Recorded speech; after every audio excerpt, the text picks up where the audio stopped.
Hello friends, very good morning. Welcome back to my another video.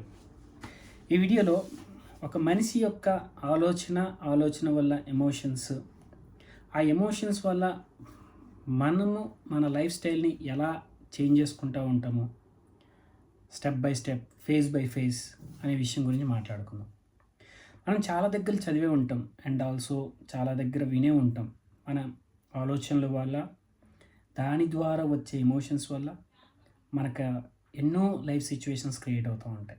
ఆ life సిచ్యువేషన్స్లో మనకు ఎన్నో విజయాలు చేకూరుస్తాయి. అట్ ది సేమ్ టైం మనకి లో ఫేజ్ కూడా వచ్చే పరిస్థితి ఉంటుంది.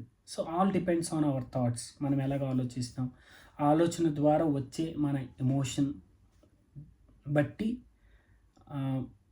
కోర్స్ అటువంటి యాక్షన్స్ కూడా ఉంటాయి. అటువంటి యాక్షన్స్ వల్ల మనం ఏమి అచీవ్ అవుతాం, ఏమి అచీవ్ అవ్వలేము అనేది డిపెండ్ అయి ఉంటుంది, రైట్? సో మన చిన్నప్పుడు కొన్ని విషయాలకి చాలా ఎమోషనల్గా ఫీల్ అయ్యేవాళ్ళం.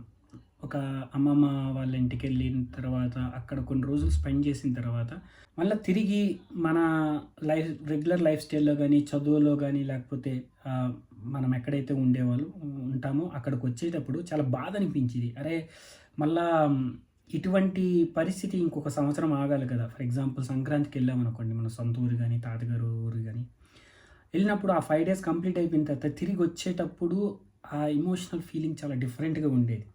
చిన్నప్పుడు చాలా స్వీట్ మెమరీస్ ఉండేవన్నమాట. అంటే మనం స్పెండ్ చేసే టైం కూడా అంత వాల్యుబుల్గా, అంత అథెంటిక్గా ఉండేది. అలాగే చిన్నప్పుడు మనకి పేరెంట్స్ ఎక్కడైనా సినిమాకి తీసుకెళ్ళినప్పుడు కానీ, ఆ సినిమా చూస్తున్నంతసేపు చాలా ఎంజాయ్ చేస్తూ, at the same time cinema అయిపోతుందన్న ఆ లాస్ట్ 10 minutes 15 minutes మాత్రం ఒక రకమైన బాధ. మళ్ళీ ఇటువంటి సందర్భం ఎప్పుడు వస్తుంది, మళ్ళీ నెల రోజులు ఎప్పుడో కదా అన్న ఫీలింగ్, రైట్? సో ఇటువంటి చిన్న చిన్న మూమెంట్స్ని మనం అథెంటిక్గా ఫీల్ అయ్యేవాళ్ళం. అలాగే ఏజ్ పెరిగే కొద్దీ ఒక టీనేజ్కి వస్తాం. టీనేజ్కి వచ్చిన తర్వాత కాలేజ్లో ఫ్రెండ్స్తో చాలా ఆనందంగా, హ్యాపీగా గడుపుతాం.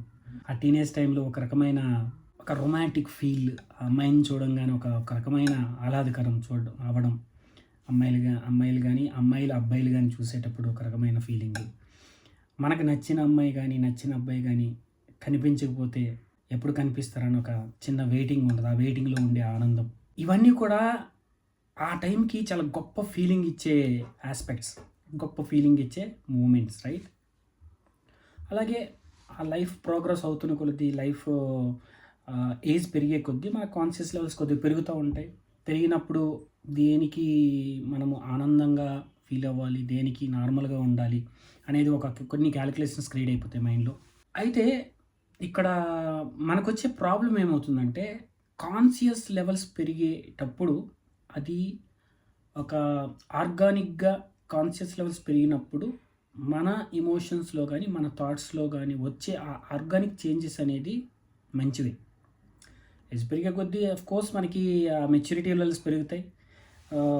మెచ్యూరిటీ లెవెల్స్ పెరిగిన తర్వాత కొన్నిటికి మనం అంత ఆనందంగా ఫీల్ అవ్వకపోవచ్చు. అంటే చిన్నప్పుడు ఎలాగైతే ఆనందంగా ఫీల్ అయ్యేవాళ్ళమో సేమ్ ఆస్పెక్ట్, సేమ్ సిచ్యువేషన్కి 21 years తర్వాత, 25 years తర్వాత అదే సేమ్ సిచ్యువేషన్కి మనం అంత ఆనందంగా ఫీల్ అవ్వలేకపోవచ్చు. Because of our conscious level change.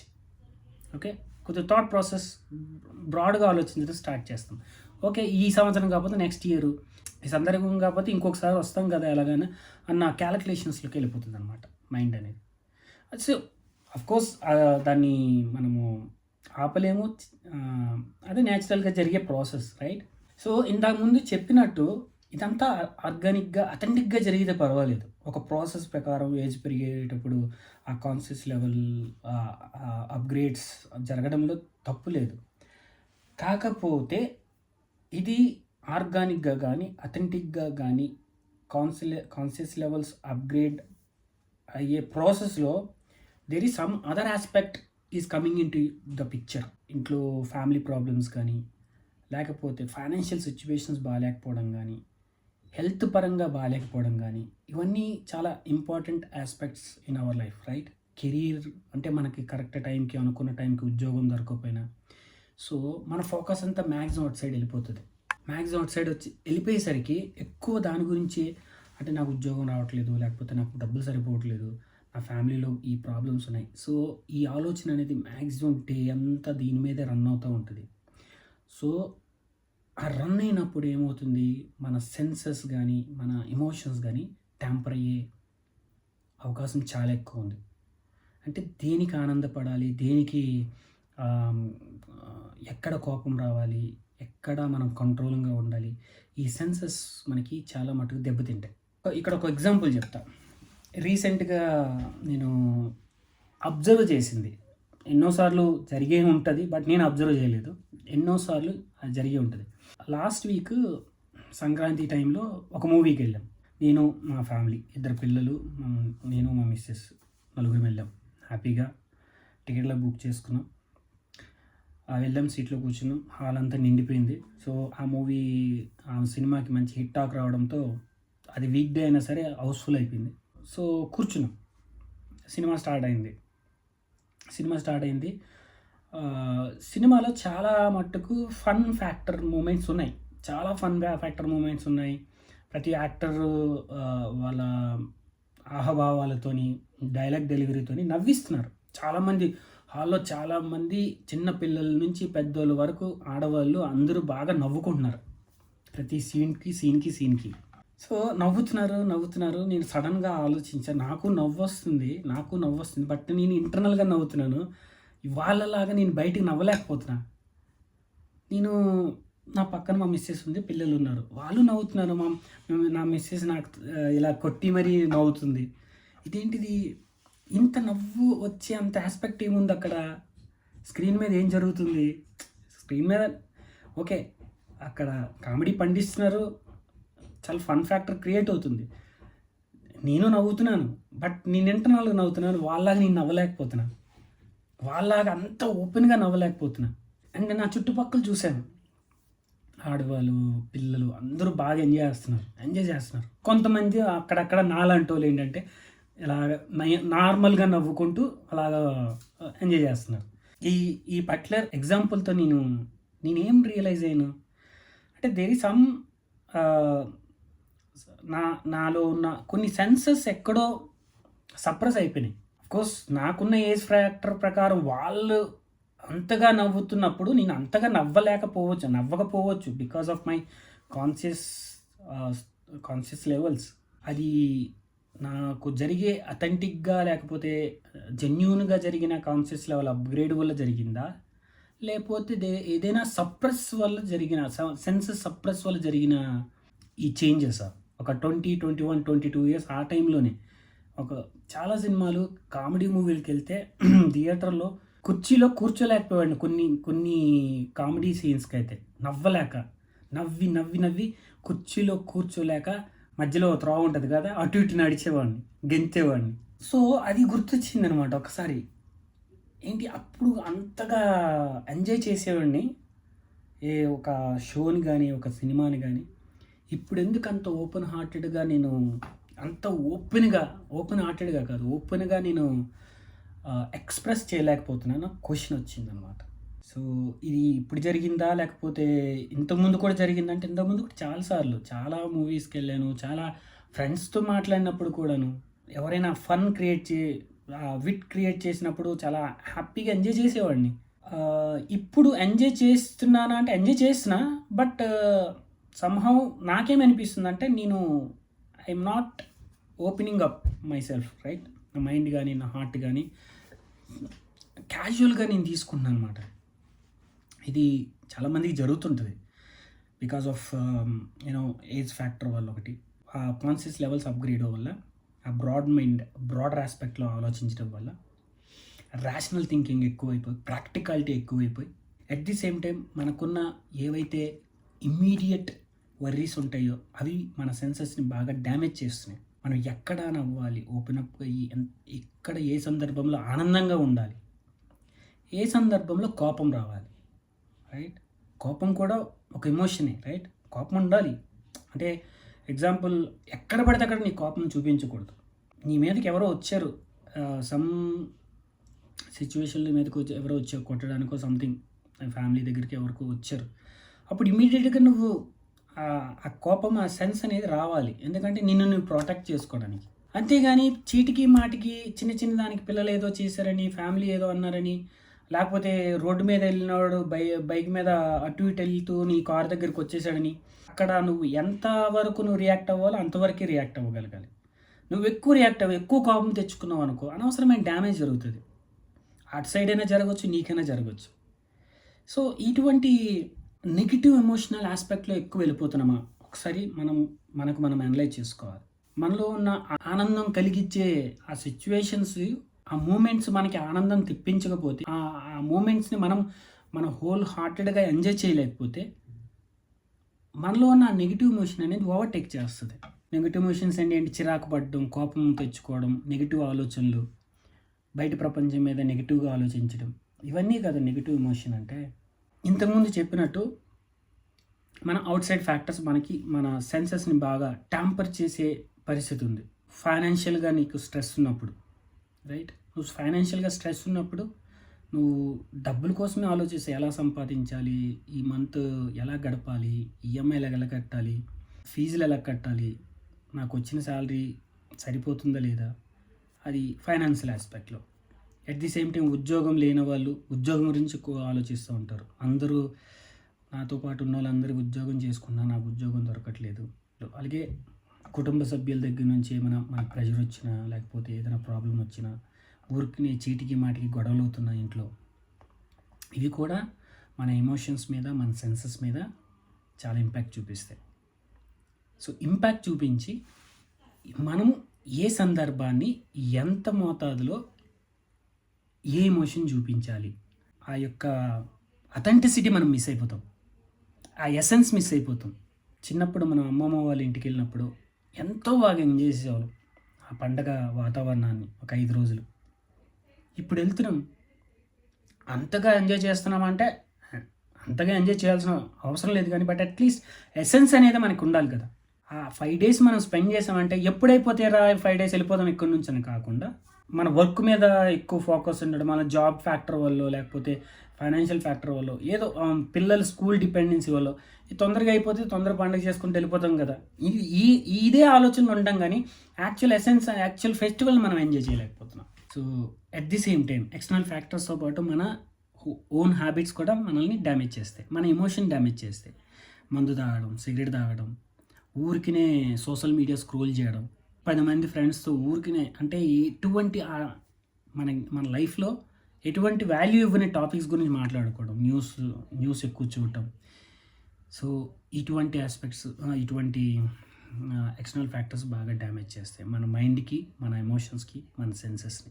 ఎవరో ఒకరు మన ఇంటికి వస్తున్నారన్నా సరే, మనం వాళ్ళ ఇంటికి వెళ్తున్నామా సరే, ఎంత ఫుల్ ఫ్లెడ్జ్డ్గా హ్యాపీగా దాన్ని ఓన్ చేసుకుని దాన్ని ఎంతో ఆనందంగా ఫీల్ అవుతాం, రైట్? ఫీల్ అవ్వాలి యాక్చువల్గా. బట్ ఇప్పుడు ఏం జరుగుతుంది, because of external factors, pressures వల్ల ఏంటో అంత ఓన్గా మనం యాక్సెప్ట్ చేయలేకపోతున్నాం కదా, అంత ఎంజాయ్ చేయలేకపోతున్నాం. ఎవరు వచ్చిన ఇంటికి ఓకేలే, వచ్చారు కదా, స్పెండ్ చేశారు కదా, వెళ్ళిపోతున్నారు కదా, అంతే. అండ్ మనం వాళ్ళ ఇంటికి వెళ్ళాం కదా, స్పెండ్ చేసాం కదా, 1 or 2 days వెళ్ళిపోతాం, మన పని మనం చూసుకుందాం. ఏదో ఆర్టిఫిషియల్గా కలవడము, ఆర్టిఫిషియల్గా మాట్లాడడము ఫోన్లో కానీ, డైరెక్ట్గా కలిసినప్పుడు కానీ, అన్నీ ఆర్టిఫిషియాలిటీ ఎక్కువైపోయేసరికి మనం ఆ ఎమోషనల్ ఎసెన్స్ అనేది మనం మిస్ అవుతాం అనిపిస్తుంది. ఎందుకంటే లైఫ్ అనేది మనము ఈచ్ అండ్ ఎవ్రీ క్షణం ఆనందంగా గడపడానికి మనకి దేవుడు ఈ జీవితాన్ని ఇచ్చాడు. అది కాకుండా మనం ఆనందంగా ఉంటూ 10 మందికి ఆనందం పంచాలి, మనం సుఖంగా ఉంటూ 10 మందికి ఎలాగోలాగా మనకు తెలిసిన విధంలో సహాయం చేస్తూ ముందుకెళ్తూ ఉండాలి. ఓకే, ఈ సొసైటీకి ఎంతో కొంత వాల్యూ క్రియేట్ చేయాలి. నీ ఇమోషనల్ సెన్సెస్ అనేది ట్యాంపర్ అయ్యే పరిస్థితులు ఉన్నప్పుడు నువ్వు ఇంకా సొసైటీకి ఏం హెల్ప్ చేస్తావు? ఇక్కడ ఏంటంటే నీకు నువ్వే హెల్ప్లెస్గా తయారైపోతున్నావేమో. నీ ఏజ్ పెరిగి కొద్దీ నీ ప్రాక్టికాలిటీ ఎక్కువ అయిపోయేసరికి నువ్వే, నీ సెన్సెస్ కానీ, నీ ఆలోచనలు కానీ, నీ ఎమోషన్స్ కానీ డ్యామేజ్ అయిపోతున్నాయేమో. సో నీ యొక్క కోర్ క్వాలిటీస్ ఏవైతే ఉన్నాయో అవి డ్యామేజ్ అయిపోతే నువ్వే రక్షించుకోలేని పరిస్థితులు ఉన్నప్పుడు ఇంకా బయట వాళ్ళని ఏం రక్షిస్తావు? బయట వాళ్ళకి మనం ఏం వాల్యూ క్రియేట్ చేయగలం? ఈ సెల్ఫ్ అనాలిసిస్ అనేది చాలా ఇంపార్టెంట్ అండి, చాలా చాలా ఇంపార్టెంట్. సెల్ఫ్ అనాలిసిస్ చాలా ఇంపార్టెంట్. మనం చిన్నప్పుడు ఎలాగ ఉండేవాళ్ళం, ఇప్పుడు ఎలాగున్నాం, మనకున్న ఇమ్మీడియట్ రిక్వైర్మెంట్ కానీ ఇమ్మీడియట్ వర్రీస్ కానీ ఏంటి, ఏం చేస్తే అంటే నీ లైఫ్ ఎలా మారితే నువ్వు కంఫర్ట్ జోన్లో ఉంటావు, అంటే comfort zone in the sense హ్యాపీగా ఉంటావు. ఏం నీకు ఉంటే, ఫర్ ఎగ్జాంపుల్ మనీ ఆస్పెక్ట్లో మనీ ప్రాబ్లం ఉందనుకోండి, ఒకటి క్వశ్చన్ చేసుకోవాలి మనకు మనం, ఓకే నాకు మనీ ప్రాబ్లమ్స్ అని క్లియర్ అయిపోయినాయి, ఇప్పుడు నాకు ఎటువంటి అప్పులు లేవు, నాకు నెలకి ఎంత శాలరీ వస్తుంది, ఎంత సంపాదన వస్తుంది, నాకు మనీతో ఎటువంటి ప్రాబ్లం లేదు, నాకు I'm having enough of money. అప్పుడు నా ఆలోచన తీరు ఎలా ఉంటుంది, నా యాక్షన్స్ ఎలా ఉంటాయి. And at the same time మన ఆరోగ్యం మనం అనుకున్నట్టు 6 ప్యాక్ లేకపోతే గుడ్ లుకింగ్ ఫిజిక్ వచ్చేసిన తర్వాత నీ యాక్షన్స్ ఎలా ఉంటాయి, నువ్వు ఎలా చూసుకుంటావు, నీ ఫ్యామిలీతో ఎలా గడుపుతావు, నీ ఫ్రీ టైంని ఎలా గడుపుతావు, నీకున్న వాల్యుబుల్ టైంని నువ్వు ఎలా స్పెండ్ చేస్తావు. ఒకసారి క్వశ్చన్ చేసుకోవాలి. మనల్ని మనమే రక్షించుకోవాలండి. ఎవరు మనల్ని దగ్గరకు వచ్చి రక్షించరు. Even own family members, own partner, వాళ్ళ ఓన్ చిల్డ్రన్స్, వాళ్ళకి తెలియదు నీ ఆలోచన అనేది నీకే తెలియాలి. నువ్వు ముందుకెళ్ళాలి అంటే, నువ్వు గట్టెక్కాలి అంటే నీ ఈత అనేది నువ్వే ఈదాలి. నీ ఈత ఈదుకుంటూ నీవు పక్కన ఉన్న వాళ్ళని నువ్వు రక్షించుకుంటూ సహాయం చేసుకుంటూ వెళ్తూ ఉండాలి.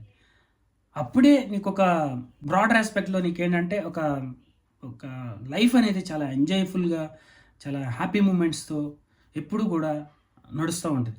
ఒకవేళ ఇన్ కేస్ ఎటువంటి ఛాలెంజింగ్ సిచ్యువేషన్స్ వచ్చినా సరే దాన్ని ఈజీగా అధిగమించే కెపాసిటీ మైండ్ సెట్కి వస్తుంది. ఇంతేనా, ఓకేలే చూద్దాం, పిలిచి మైండ్ సెట్, అంత స్ట్రాంగ్ మైండ్ సెట్ వస్తుంది. ఓకే జరిగింది, ఇట్స్ నార్మల్, ఓకే దీనికి సొల్యూషన్ చూద్దాం అంటే కంగారు పడిపోకుండా, యాంగ్జైటీ ఫీల్ అయిపోకుండా, టెన్షన్ పడిపోకుండా. ఈ టెన్షన్, యాంగ్జైటీ, కోపం ఎందుకు వస్తాయండి? మనలో ఉన్న సెన్సెస్ ఏవైతే ఉన్నాయో అవి ట్యాంపర్ అయిపోయినాయి, డ్యామేజ్ అయిపోయినాయి. ఎక్స్టర్నల్ ఫ్యాక్టర్స్ వల్ల ఇంతకుముందు చెప్పినట్టు మనకేవో వర్రీస్ ఉన్నాయి. 24 గంటలు మనం దాని గురించి ఆలోచిస్తున్నాం, మనల్ని మనం డ్యామేజ్ చేసుకుంటున్నాం, ఆ సెన్సెస్ని మనం కోల్పోయి మనకు తెలియకుండానే ఇది నార్మలే కదా అనుకుంటాం మనం. ప్రతి ఒక్కరు అలాగ బతుకుతున్నారు కాబట్టి నేను అలా పోతున్నాను, అందరికీ టెన్షన్స్ ఉన్నాయి కాబట్టి నాకు టెన్షన్స్. నో, కాన్షియస్గా ఆలోచించాలి. అందరికీ ఉండడం వేరు, నీకు ఉండడం వేరు. ఎందుకు అందరికీ ఉంటే నీకు ఉండాలని రూల్ ఏం లేదు కదా. అందరూ అలాగ ఆలోచిస్తున్నారు కాబట్టి నేను కూడా ఆలోచిస్తున్నాను అలాంటి రూల్ లేదు. నీవు లైఫ్లో ముందుకెళ్ళాలి, సక్సెస్ అవ్వాలి, ద గ్రేటెస్ట్ పర్సన్ అనిపించుకోవాలంటే నీ సెల్ఫ్ అనాలిసిస్ చేసుకోవాలి. నీ సెన్సెస్ ఎక్కడ డ్యామేజ్ అయినాయి, నీ ఎమోషనల్ ఫ్యాక్టర్స్ ఎక్కడ డ్యామేజ్ అయినాయి. డైరీ మెయింటైన్ చేసుకోండి. అందుకే డైరీ అనేది చాలా చాలా ఇంపార్టెంట్. మీ ఆలోచనలు ఎవరికి చెప్పాల్సిన అవసరం లేదు, రాయండి. రోజుకి ఒక 15 మినిట్స్ కూర్చొని మీకు ఆ పట్ల టైంలో మీ ఆలోచన అండి, గుడ్ అయినా బ్యాడ్ అయినా సరే, మీ టెన్షన్ అయినా సరే, ఏదైనా సరే రాయండి. ఒక 4 రోజులు రాయండి, 30 డేస్ పెట్టుకొని రాయండి. మీకు కానీ వన్స్ మీకు ఆ రాయడం అలవాటు అయిందా, మీ బాధలు చెప్పుకోవడానికి కానీ మీ వర్రీస్ని ఎక్స్ప్రెస్ చేసుకోవడానికి సెకండ్ పర్సన్ అవసరమే లేదు. ఇంకా మీరు రాయడం వల్ల ఏమవుతుంది తెలుసా, మీరు అవతల వాళ్ళకి ఇంకా బెటర్గా సజెస్ట్ చేయగలరు. ఎవరైనా మీ దగ్గరికి వచ్చి అరే బాబా ఇలా ఉంది ప్రాబ్లం, అలా ఉంది, నాకు చాలా టెన్షన్గా ఉందంటే, ఎందుకరా టెన్షన్ పడతావు, నో ప్రాబ్లం అని నువ్వు తిరిగి వాళ్ళకి ధైర్యం చెప్పే ఒక మనిషి అవుతావు. చాలా ఇంపార్టెంట్ టాపిక్ ఇది. చాలామందికి ఇంటర్నల్గా తెలియకుండా ఎన్నో సమస్యల్లో ఇరుక్కొని, లేకపోతే ఎన్నో వర్రీస్లు ఇరుక్కొని యాక్చువల్ ఎసెన్స్ని మిస్ అయిపోతున్నారు. సో నేను కూడా అందులోంచే బయటకు వస్తున్నా మెల్లిమెల్లిగా. ఇప్పుడు ఇన్ని సంవత్సరాలు ఎన్నో సినిమాలకు వెళ్ళి నేను ఎంతో గొప్ప కామెడీ షో అయినా సరే నార్మల్గా నవ్వుకున్న క్షణాలు ఉన్నాయి. నార్మల్గా అంటే లోపల నవ్వుకుంటూ అంత గట్టిగా నవ్వలేని పరిస్థితులు ఉన్నాయి. బట్ ఈ సందర్భంలో నేను ఎందుకు ఐడెంటిఫై చేశాను, ఎందుకంటే నేను సెల్ఫ్ అనాలిసిస్ చేసుకోవడం స్టార్ట్ చేశాను కాబట్టి. సెల్ఫ్ అనాలిసిస్ చేసుకుంటే ఆ లోపల ఉన్న ఆ మానసిక మెంటల్ ట్రామాస్ ఏవైతే ఉన్నాయో అవన్నీ మనము బయటికి తీయగలిగితే, మనల్ని మనం జర్నల్ చేసుకుంటూ అవి యాక్చువల్ మళ్ళీ మన ఎమోషనల్ స్టేట్ అనేది ఒక బ్యాలెన్స్డ్ పొజిషన్లోకి వస్తుందని గట్టిగా నమ్ముతున్నాను. Okay, and that's all for today's video. Thank you very much. Thanks for watching this video. Have a nice day.